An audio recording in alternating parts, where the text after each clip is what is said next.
When a function call occurs, we drop a bookmark, we jump into the function definition, we move through its algorithm, and then a return statement is reached. When that return statement is reached, we send some return value back to the function call so that the function call expression evaluates to it. In this video, we're going to look at some of the peculiar and particular behaviors of a return statement because it behaves a little bit differently than many of the other statements you're used to working with. So the general form of the return statement is the return keyword, and this is a reserved special word, so you can't name a variable return, is followed by some expression. And the type of that expression has to match up with the function definition's specified return type. Right? So let's take a look at the specified return type of max2. So we've got this max2 function here, and it has the parameters we just looked at, x and y. And then following our parameter list, we have this arrow, and then the type that this function will return. And in this case, we're saying max2 will return an int value. So what that means is, inside of the max2 function, anytime we use a return expression, the type of this expression is going to need to be int, right? Because we specified as part of its definition that anything that gets returned is going to be of type integer. Right? And this is important because that means max2, when we use it in a function call expression, that expression's type will be an integer, right? So by having functions specify their return type, that allows it to know where we can use function calls in expressions, all right? So here we see that, okay, x is an integer and y is an integer. So depending on the logic of how this function call evaluates, if x is greater than y, we're going to return x. So we can see that this function is trying to return to you the larger of x or y. Otherwise, we're going to return y. And if they're equal, we would wind up returning y. But because they're equal, there's no way to know which one got returned because we're just returning the same value. All right? The important thing to remember is just like arguments must match parameter types. Here, when you specify the return type of a function, inside that function's definition, the return expression or the return statements you use must have an expression whose type matches up with the function's specified return type. So the important semantics, which are, I think, one of the most difficult to initially understand semantics, and by semantics I mean the behaviors of, the implications of the return statement, is that when a return statement is evaluated in a function call, that function call's job is complete. No other lines of code in that function are going to be evaluated. We're going to stop right there. We're going to take whatever that returned value is and send it back to where we came from. Now this function can still be called again, and it might hit other different return statements depending on the arguments that the function is called with. But for the purposes of one function call, it's only going to return one time. And as soon as a return statement is reached, that function call's job is done. You're going to hear me say this over and over again because it's so important, and it's initially one of the things that we find people have trouble getting comfortable with. So what happens is we evaluate the return expression. We figure out, in this case, it was a variable access expression in max2, right? So we have to go look up, well, what is the value of x? What was given to us in x, or what was given to us in y? We go evaluate that, and then that's the value that we return back to the function call.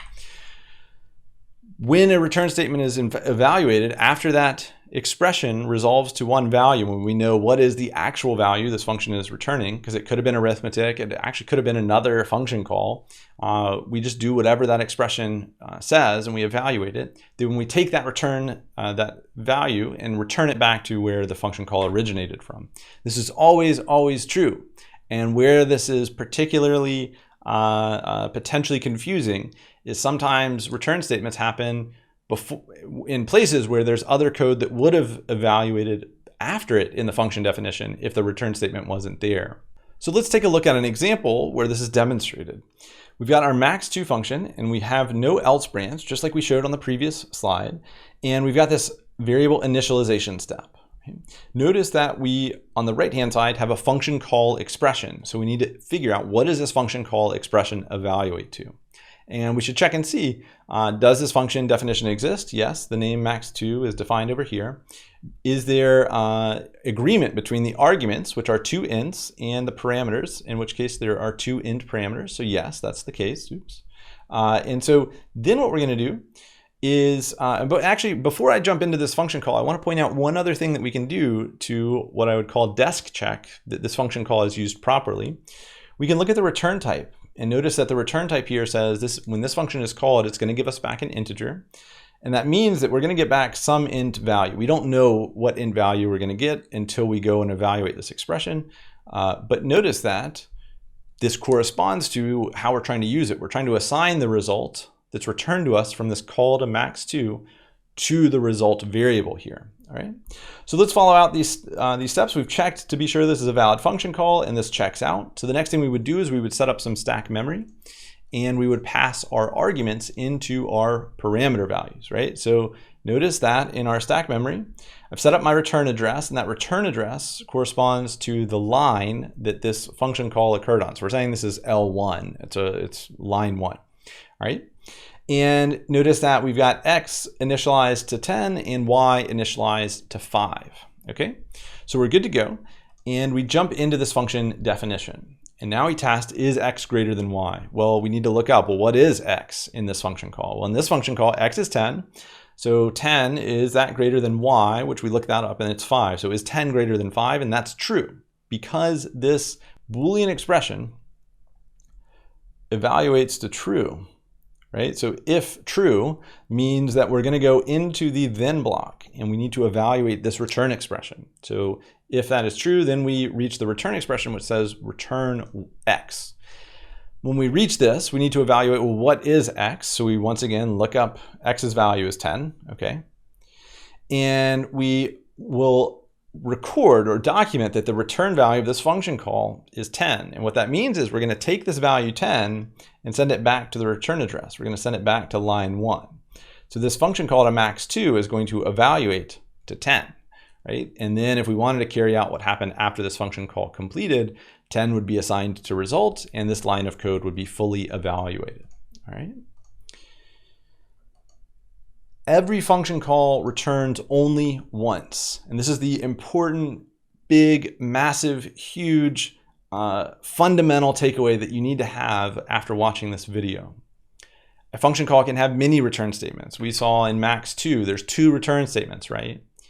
And if return statements weren't special in this way, if your function kept evaluating line after line like any other type of statement would, this wouldn't be true. But the reality is when a function call is evaluated, even if it has multiple return statements that could return, the first one is that it reaches in its evaluation is the only one that actually matters, right? So even if it's inside of a loop, even if that loop would have otherwise run 1,000,000 times, as soon as the return statement inside of that loop is reached, that function call's job is done. No more looping would occur, and so on, right? Even if you wrote a function that had 5 return statements, one after the other, after the other, after the other, I think the code editor would tell you you can't do that because it doesn't really make sense. But if you did and you tried it, you would see that only the first one will get evaluated. As soon as a return statement is reached, that function call's job is done, and it's going to send a result back. And you can keep calling that function call. It's still a function that can be used, right? Or you can keep calling that function definition. It's still a function that can be used. You can call it many, many times, and that's the point of functions. We get to reuse them multiple times over, and we can give different arguments for them to take different and give us different results in the processing of their algorithms. So generally, the thing to remember is as soon as the computer reaches any return statement inside of a function call, you're looking line after line after line, when you're evaluating a function definition as part of a function call, as soon as the interpreter reaches that return statement, boom, it's done. We're going to send that call we're going to send that return value right back to where the call occurred, and we're set. This is return statements, and understanding that a function call will only return once is fundamental to understanding how to evaluate non-trivial functions, which we'll be writing in the near future.